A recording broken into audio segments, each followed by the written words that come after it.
भाई कौशिक साहब,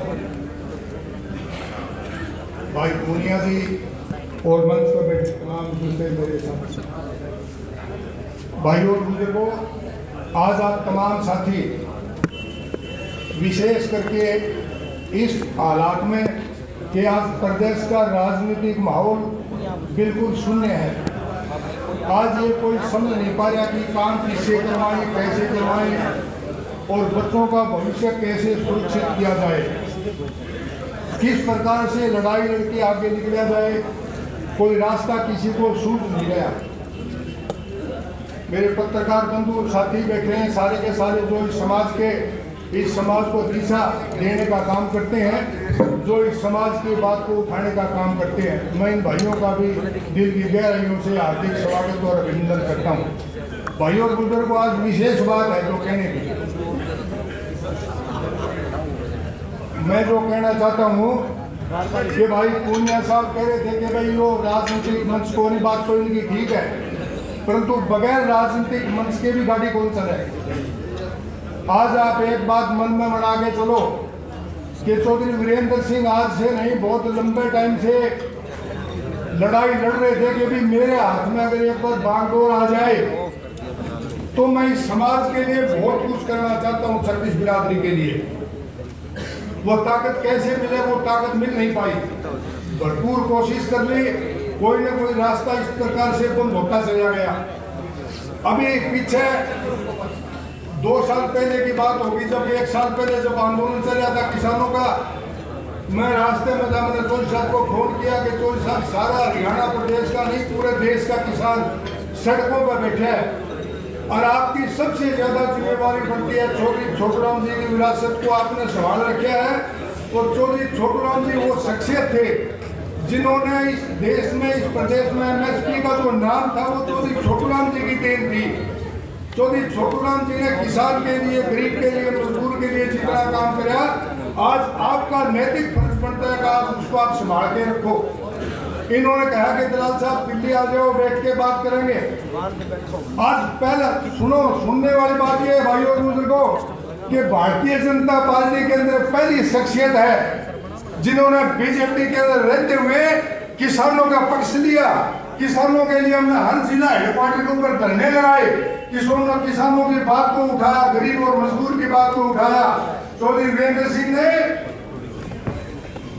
मोदी जी से बात करने के लिए समय मांगा, इस देश के गृह मंत्री अमित शाह से बात करने के लिए वक्त मांगा कि आप मेरे को टाइम दो ताकि मैं आपको ये बता सकूं कि किसानों को आए हुए लोगों की बात को सुनो।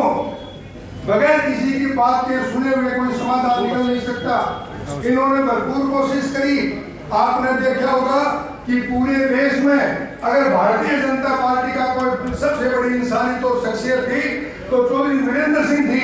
इनके सिवाय किसी ने जुबान नहीं खोली अपनी, और चौधरी वीरेंद्र सिंह ने अपनी जुबान को कभी रोका नहीं। इन्होंने कहा कि मैं आखिरी दम तक गरीब, किसान और मजदूर के लिए खड़ा रहूंगा। आज भी वो ये कहते हैं कि मैं किसान की बात पहले करूंगा, राज की बात बाद में करूंगा। आज मैं एक बात और कहना चाहता हूँ भाइयों और बुजुर्गों, जब तक किसी के हाथ में ताकत नहीं, जब किसी के पास में पावर नहीं, तो कोई आदमी जो करना चाहता है वो कर नहीं सकता, चाहे कितनी भी ताकत लगा ली। आज हम पीछे बात कर रहे थे, धरने दिए हमने, ये भी कोशिश करी कि और कोई रास्ता निकाला जाए, किस प्रकार से लोगों को आगे लेकर के चले। आज के वक्त में, आज के हालात इस प्रकार के हालात है, ना बच्चों को काम है, ना किसी को काम है, ना किसी का समझ माता की क्या करें। आज चौधरी वीरेंद्र सिंह ने बीड़ा उठाया दोबारा से। लोगों, जो समझने वाली बात है, जो करने वाली बात है, उसको सुनने वाले लोग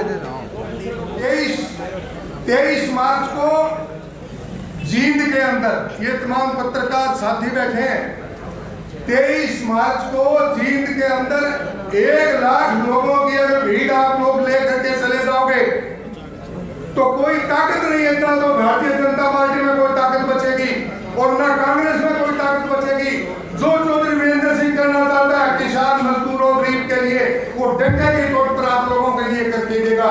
इसलिए वीरेंद्र सिंह ने जब हमने विचार किया पीछे, चौधरी साहब कहने लगे दलाल साहब पूरी ताकत के साथ मैं ये चाहता हूँ, एक बार मेरे मन में 30 है मैं जो गरीब और किसान और मजदूर के लिए जिस प्रकार चौधरी छोटूराम जी की विरासत में मैंने संभाल रखा है, मैं उस विरासत को और आगे ले जाकर के दिखाना चाहता हूँ कि लोगों के चौधरी छोटूराम जी ने जो रास्ता दिया था, उस रास्ते में 4 चांद लगाने का काम चौधरी वीरेंद्र सिंह ने करने का काम किया। वो ताकत सब मिलेगी जब आप लोग संगठित हो जाओगे, जब आप लोग इस बात को समझ जाओगे, चौधरी वीरेंद्र सिंह की पीठ के पीछे खड़े हो जाओगे, तो कोई देर नहीं लगेगी चौधरी वीरेंद्र सिंह को ताकत मिलने में। इसलिए भाइयों को ज्यादा ना कहते हुए मैं एक ही बात कहना चाहता हूँ आपको, आने वाली 23 मार्च को जिसके सहयोगी भाई विजय कौशिक और पुनिया साहब है, हम तो इनके सपोर्टर हैं, इनके सहायक हैं, काम करेंगे आप लोगों के बीच में आकर के।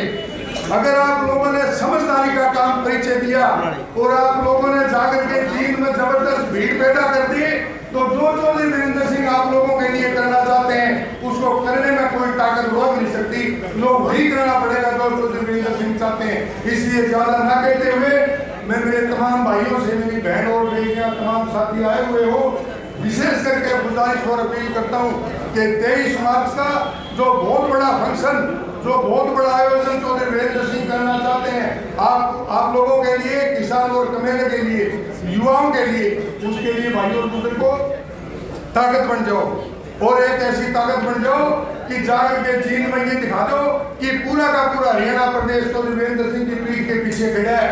और चौधरी वीरेंद्र सिंह वो शख्सियत है जिनमें काबिलियत है, जिनमें ताकत है, और वो जब आप 1 लाख लोगों के हाजिरी वहां दिखा दोगे तो कोई सरकार, चाहे वो कांग्रेस की हो चाहे बीजेपी, तो कोई भी हो, आपके काम को कोई रोक नहीं सकता। इन्हीं शब्दों के साथ में मैं चौधरी वीरेंद्र सिंह से निवेदन करूंगा कि चौधरी साहब, ये सारी शख्सियत आप लोगों के पीठ के ऊपर खड़ी होगी, परंतु अगला काम आपका होगा। किसी प्रकार से आप जो छोटूराम जी का दिया हुआ रास्ते को और आगे ले जाने का काम करें और छत्तीस बिरादरी के समाज और कल्याण के लिए काम करें। इन शब्दों के साथ में आपका और मेरे तमाम भाइयों का, ठंड के मौसम में आप लोग तमाम साथी आए हो, आपका और तमाम साथियों का हार्दिक दिल से हार्दिक स्वागत करता हूँ और हार्दिक अभिनंदन करता हूँ। और चौधरी साहब की विशेष करके जिम्मेवारी लगाता हूँ कि लाखों की तादाद में हम चीन पहुँचेंगे आपके बुलावे के ऊपर, परंतु उसके बाद में आपने उस विरासत को, चौधरी छोटूराम जी की विरासत को बहुत आगे लेके जाना है। इन्हीं बातों के साथ में आपका बहुत बहुत धन्यवाद। जय हिंद।